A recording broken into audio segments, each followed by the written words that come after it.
Menteri Keuangan Purbaya Yudi Sadewa resmi mengguyur 200 triliun rupiah ke 5 bank milik pemerintah. Guyuran itu sejumlah 55 triliun di Bank Mandiri, BNI, dan BRI, 25 triliun di PTN, dan 10 triliun rupiah di BSI. Purbaya menegaskan penempatan dana tersebut bersifat liquid, menyerupai giro dan tidak memiliki tenor. Pemerintah mengimbau agar perbankan menyalurkan uang tersebut ke sektor real, termasuk melalui pembelian surat berharga negara. Dengan prinsip ini kita kirim ke 5 bank, Mandiri, BRI, BTN, BNI, BSI. Gimana berarti? Di Mandiri itu kita taruh 55 triliun, BRI 55 triliun, BTN 55 triliun, BNI 55 triliun, BSI 10 triliun.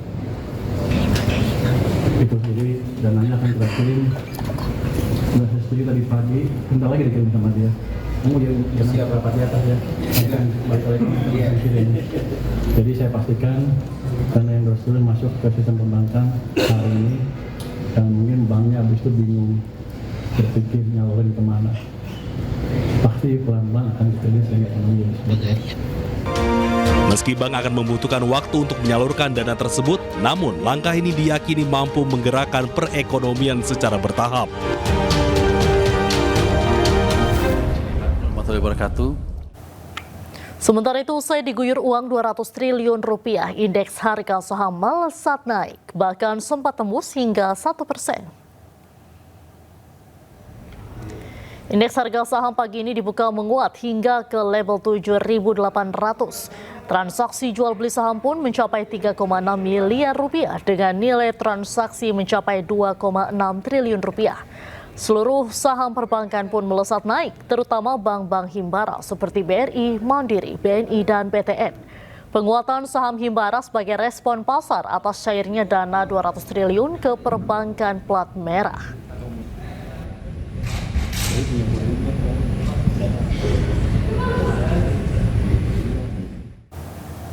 Pemirsa, Presiden ke-7 Joko Widodo menanggapi reshuffle Menteri Keuangan yang sebelumnya dijabat oleh Sri Mulyani.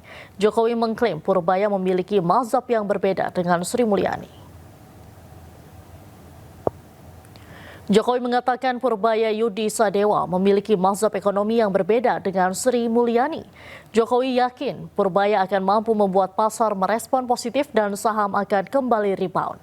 Presiden ke-7 juga meminta masyarakat memberikan waktu kepada Purbaya Yudi Sadewa untuk bekerja.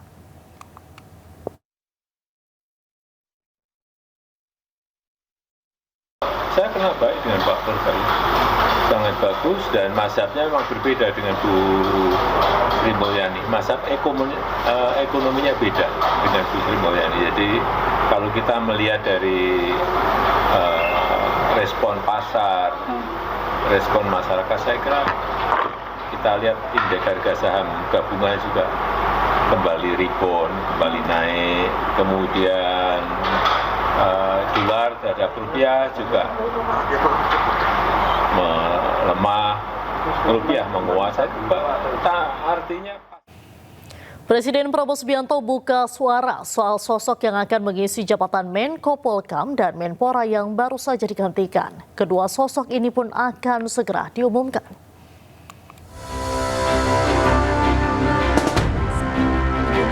Presiden Prabowo baru-baru ini mengganti jajaran menterinya.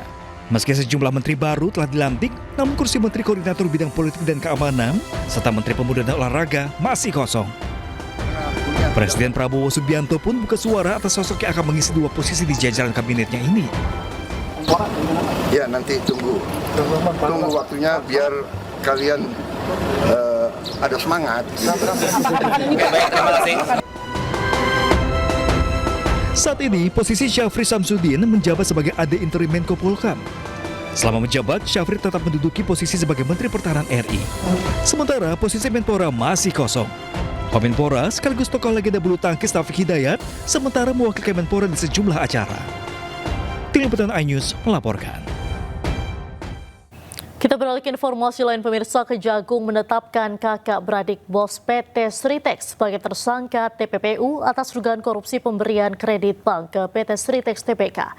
Sebelumnya mereka telah lebih dulu ditetapkan sebagai tersangka kasus dugaan korupsi Sritex.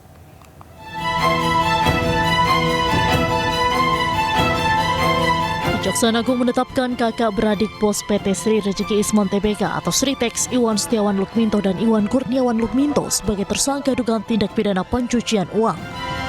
Diketahui kakak beradik tersebut sudah lebih dulu ditetapkan sebagai tersangka kasus dugaan korupsi pemberian fasilitas kredit dari perbankan kepada PT Sritex.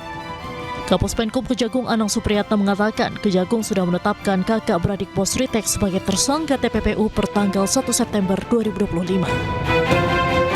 Memang terkait penanganan perkara Sritex terhadap inisial IK, ISL dan IK sudah ditetapkan dikenakan pasal TPPU-nya per 1 September oleh penyidik.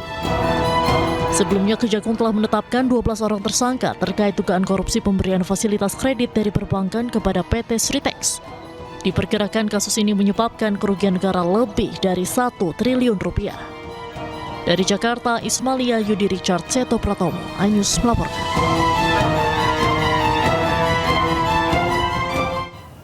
KPK terus mendalami aliran dana kasus korupsi kuota haji di Kementerian Agama.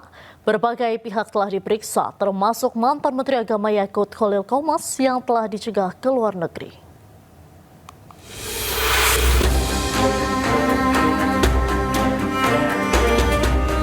Kasus korupsi kuota haji 2024 memasuki babak baru. Komisi Pemberantasan Korupsi menyebut, aliran dana jual beli kuota haji khusus 2024 mengalir secara berjenjang sampai ke pucuk pimpinan di Kementerian Agama. Pelaksana tugas Deputi Penindakan dan Eksekusi KPK Asep Guntur Rahayu menyebut, aliran dana berasal dari agen travel dan besarannya berkisar 2.600 hingga 7.000 dolar Amerika Serikat untuk setiap kuota yang diberikan. Nah, aliran uang tadi yang 2.600 sampai 7.000 itu kemudian secara berjenjang. Jadi tidak directly ke atau dari travel agent itu ke pucuk pimpinan yang oknum di Kementerian Agama ini, tetapi kemudian secara berjenjang. Kalau di direktorat ya ujungnya kan direktur. Gitu ya. Kalau di kedeputian ujungnya ya deputi, terus begitu kan? Nah, seperti itu. Menteri ya Pak? Ya, menteri.